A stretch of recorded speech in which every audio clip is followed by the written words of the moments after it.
People ask me, Brendan, how do I reprogram my mind? And I'm like, that's kind of creepy. Are you a cyborg?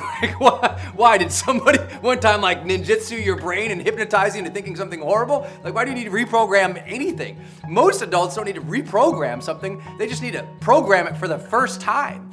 You know, it's like there was never actually any programming that happened anywhere. There were just all these patterns of incidences and these circumstances that have all coalesced into sort of these automatic thoughts and behaviors that they aren't necessarily being responsible for. They come up automatically and they happen to them. It's not like someone said, I want you to think this, I want you to think this, I want you to. No one ever sat you down and probably just like, woo, maybe it happened, but for most people, that never happened. What they're really saying is, Brendan, I need to get a hold of my mind, man, because sometimes I just got these constant negative recurring thoughts that come up. I can't get rid of them, or sometimes I get obsessed about this one bad thing that happened to me, or sometimes I say, I just can't even control my attention, dude. So what they're really struggling to do is to master their mind in a more sort of capable way. So let's talk about how your thoughts are generated. And some of this you might already know. If you've read my book, The Charge, or you've seen some of my other work in High Performance Academy, we talk a lot about how do you master your psychology. I'm gonna give you one simple framework to think through, and then some tips and tools and strategies you can immediately input into your life to better manage your mind. The first thing, if you're having negative recurring thoughts and feelings that are coming up, those are really, they're easy. And here's what I mean by that. We kind of have two systems of thought, psychologists like to say now. We have the system one theories, in which the system one is your automatic, just unconscious, immediate thoughts and impulses that come up from your body that usually your brain is just saying, hey dude, we've thought through this before, or hey dude, we're trying to protect you. So it's running at a very baseline, easy, energetic level. Your brain loves to optimize itself. It doesn't like to have to do a whole lot of thinking. It just likes to say, what do we already know? How can we apply it to this situation? So if you had fears in the past and a similar situation is here, your body just generates those fears and says, hey man, run away again. If you had challenges in the past and you want to protect yourself, your brain just says, hey, protect yourself right now, we're worried about this. But sometimes those are not helpful thoughts. They're automatic, but they're not actually helpful. It's just your brain saying this is the easiest route we know. And part of becoming a more mature, conscious, enlightened person is to better take control of our system two, which is our sort of conscious dashboard on our mind, our ability to more directly work, control, generate, and create our own thoughts and behaviors in the moment, not relying too much on just the things that come up for us. Now, of course, we're always going to. Most of our lives is very system one driven, very unconscious, automatic. We're just going through the motions. But the people who achieve the peak amounts of success, the highest performers in the world, have said, you know what? I need to discipline my mind to support me even when it comes up with an automatic, immediate thoughts. I want those to be positive and buoyant and confident and strong, something that leads me to healthy decisions for my life, not just things that protect me. And so I think that we have to learn how to do that. One of the simple ways to do that is this framework to understand how thoughts develop into strong and automatic thoughts in our lives. I call the framework RWID, which stands for relative, weight, of importance, and duration. People often who have negative recurring thoughts and feelings in their life, the reason those keep coming up all the time is because they at some point in their life or continually are giving those thoughts, the negative ones, more attention than necessarily any other thoughts. In other words, the relative weight that they give those thoughts is quite high. And they give a lot of importance to them. So those thoughts are very important to me right now. And they're durational, they last over a period of time. They keep thinking about those thoughts, thinking about those thoughts, thinking about those thoughts. And it's all that repetition that seals it in the back of their head. And now their head says, oh, this is an easy thing. I know this one, and it pulls it forward. So that simple repetition, because they made it important and they thought about it a lot, it keeps coming up for them over and over and over again. So there's a good negative thing about that and a positive thing. The negative is, if you keep obsessing about negative things, your mind will be automatically conditioned to bring it up more and more and more often without your control, just automatically. The positive aspect is we can use that same skill set and that same rule to apply positive thoughts into our own life. We can give positive thinking, positive questions, positive approaches to life, a lot of importance in our life, and a lot of focus on them and give a lot of duration to them over a period of time, and they get sealed in the brain as well. And now the brain says, well, that's easy, automatically thinks about it. So for me personally, I've done this so much in my life that I automatically think about the best possible outcomes in almost everything I do. I used to think about the negative outcomes. I thought, that's not supporting me. So how did I do that? Well, leveraging RWID, it helped. And let me break it down for you a little bit about how you could do this, because the first thing you have to do in order to improve your mind is take total control of your attention. And notice, where are your thoughts right now? At a very continual basis, you have to think, where are my thoughts right now?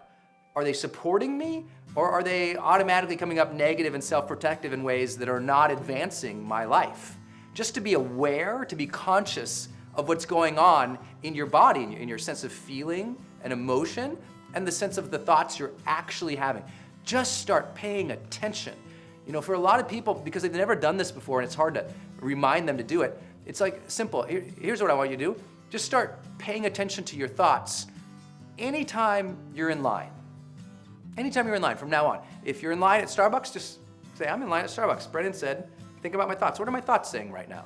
Just checking in. You're in line in traffic, waiting for the next car. Just sit and think, what are my thoughts right now? And just notice what you've been thinking about. The more that we notice what we've been thinking about, the more we can interrupt what we've been thinking about. See, if we just allow that feeling to keep coming up and we don't pay attention to it, our life can be very frazzled and very highly anxious. But once we say, what's my mind on right now? And we redirect it, that is where personal power comes from. First, awareness, right? And understanding and the consciousness to what's going on. But then the ability now to be self-directive, to choose what we want to focus on. So first we're attentive to it, and then redirect it. If it's negative, it's not supporting you, redirect it. How do you redirect it? First and foremost, you just say, what would be the opposite of this negative thing? Then you think about the positive thing, and you focus on that, and you repeat it to yourself.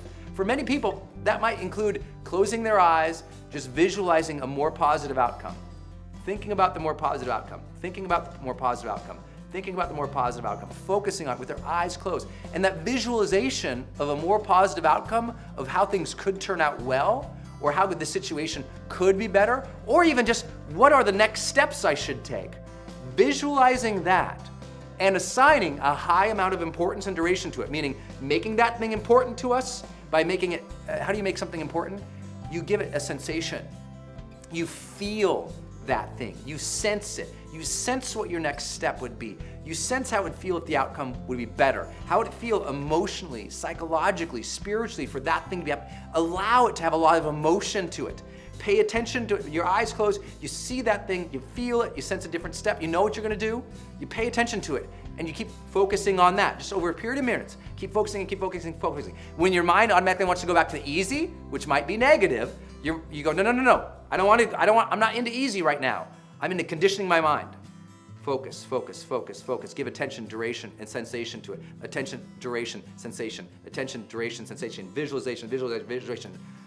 It's repetition of that positive alternative to a negative impulse that comes up that gives us personal power. Let me say it again. It's that attention to that positive alternative over attention to repeating that negative impulse or thought that gives us personal power. It's not that we're gonna someday wake up in the perfect world in which we don't have negative thoughts. There's plenty of times I struggle too. I come up with this, I'm thinking about a new dream, a new goal. I'm gonna go interview some major celebrity, or we got a big time celebrity client, and I get a little nervous, and I can start thinking about all these negative things that could happen if I screw up. My mind immediately interrupts that now, because my mind goes, relative weight of importance and duration, Brendan. You can either give this thought more time and energy and focus, or you can just stop it and force your brain, creatively force it to direct it to a different possible alternative. Force it, literally go, oh, I'm sensing this negative thing over here is coming up for me. I'm sensing it, stop. Okay, get to work, brain. What positive thing could I create and focus on? And close your eyes and think about it and focus on it and focus on it and focus on it and build it out. Make it elaborate in your own mind so you can visualize and see it and feel it and focus on it, focus on it, focus on it. Literally, later on in the evening, focus on it again, focus on it again. You start building in that capacity. Now, if this all sounds way too philosophical and you're like, dude, how do I land this? How do I make it happen? Here's a very simple thing you can do to reprogram your mind. Create a sheet of 2 simple things, very simple things. I want you to write 5 questions down that you're going to ask yourself 3 or 4 times a day. 5 questions that are positive for yourself.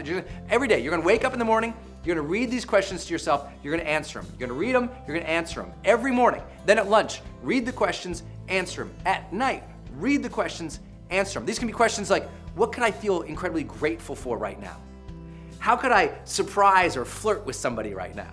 How could I have fun right now? Positive things like that, right? How could I demonstrate love or excellence right now? Ask these questions in the morning. Ask them in the afternoon. Ask them at night. By asking these positive questions over and over, I mean, you just do this for 30 days, you're gonna recognize a total shift in your life. Just simple questions, but you're giving them weight by focusing on them 3 times during the day. You're having duration by focusing on it 3 times during a day over 30 days. Your mind starts to reshift its gears to give automatic ease to answering those questions and living in that mindset versus an undirected, unconscious mindset. Second thing on that sheet, or those things you can do, 5 questions first. Second thing I want you to do is come up with 3 words that describe your ideal self. Just 3 words. You know, mine are, for example, present, excited, and bold. So I'm gonna focus on those questions 3 times a day as well. What I do is I put them on my iPhone and they come up as an alarm 3 different times during the day. Just my phone buzzes and those words are there. I'm like, oh right, I'm that guy. I gotta focus on being that guy versus whatever I might be in a bad mood. I'm like, and completely detached. And then I look, I'm like, dude, no, I'm an excited person. Break that thought, get back into this, got it. This is who I am. And now that might sound so simple. Simpy? It sounds so simple, but guess what? People won't do the discipline. They are so frustrated with their mind because they haven't done the conscious discipline to reprogram it. That's the last thought here. Yes, we all have unconscious thoughts, every single person of us. If you don't have a mental disorder, then guess what? You have extreme power in your life to overtake it. And even those who have mental disorders, psychologists and therapists work with them to recondition their mind by allowing them a different way of attaching meaning to the past incidences. But even if they attach a different meaning to the past, the whole focus is bring them into today and teach them to use their mind to direct itself into positive orientations, to make healthier decisions, to enact healthier behaviors.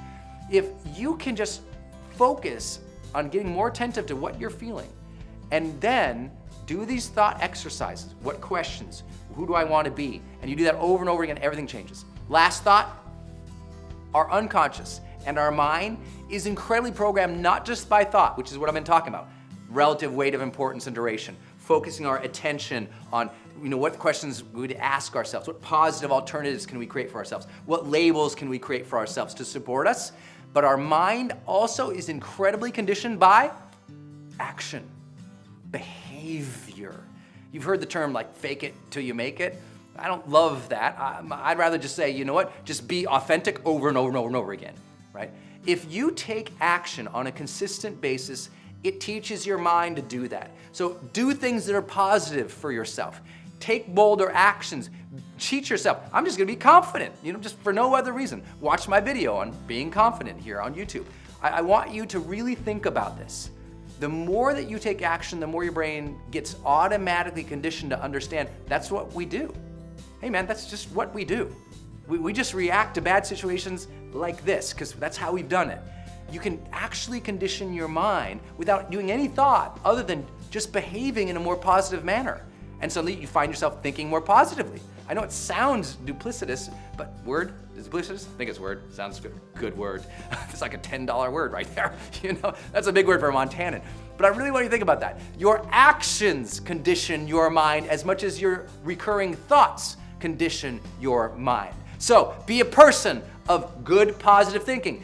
Be a person of good, positive action. And suddenly one day you'll wake up and you're like, I just feel amazing. I feel extraordinary. I feel positive. And that's what it feels like to live the charged life.